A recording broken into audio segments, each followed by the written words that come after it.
L'actualité, et ce matin, Télématin, c'est aussi la consommation avec, en cette période de Noël, une question. Est-ce que l'on doit se fier, quand on va sur la toile, sur Internet, aux avis que les uns et les autres donnent en matière de consommation, que ce soit pour le choix d'un restaurant, d'un hôtel ou tout simplement d'un achat pour Noël, justement? Eh bien, il faut se montrer extrêmement vigilant.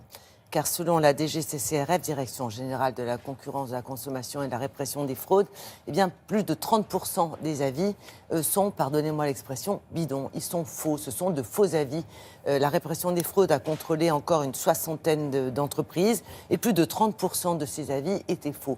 Et ça, c'est très ennuyeux parce que généralement, le e-commerce est devenu très important et avant d'acheter, on consulte les avis des internautes et ils ont une influence. C'est-à-dire qu'on a, paraît-il, 70% des Français qui comptaient acheter qui ont renoncé à cet achat en raison d'avis négatifs. Dans l'autre sens, 40% des achats ont été un peu influencés par des avis positifs. Donc, écrire un avis qui est faux, c'est un délit. Ça, c'est la première des choses.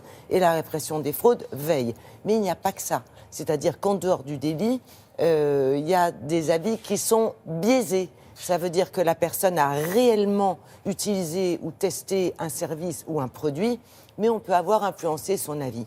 Donc la réglementation va évoluer.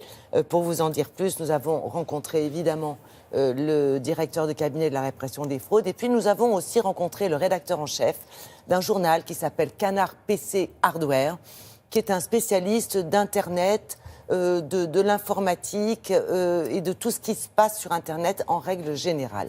Regardez.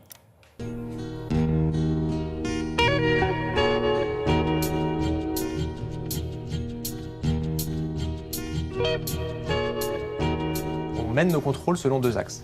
Le premier, c'est le contrôle d'entreprises qui fournissent des faux avis. Le deuxième, c'est des pratiques qui peuvent être trompeuses de plateformes qui, elles, présentent des avis. Les plateformes où vous pouvez voir les avis. Parce que ces plateformes peuvent avoir une modération biaisée pour mettre en avant les avis positifs.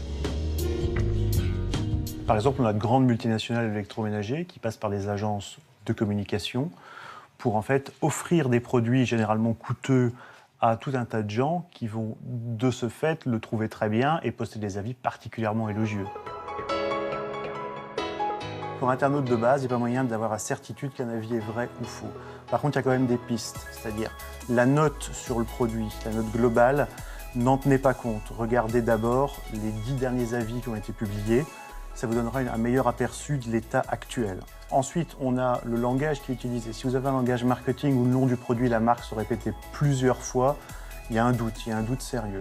Un avis normal doit être rédigé en langue normale, comme celle qu'on parle tous les jours. C'est important aussi de vérifier la date à laquelle les avis ont été postés.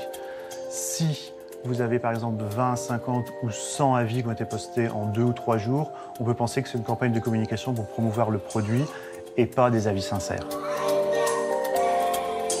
À partir du 1er janvier 2018, il y aura une obligation de transparence des plateformes. Concrètement, elles devront indiquer clairement ce qu'elles font en matière de vérification et de modération des avis. Comme ça, le consommateur saura ce qui est fait ou ce qui n'est pas fait par les plateformes pour s'assurer de la crédibilité des avis. Le consommateur ne peut pas seul définir si un avis est véridique ou pas.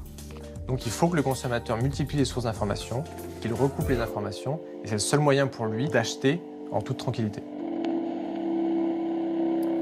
Merci beaucoup, Isabelle.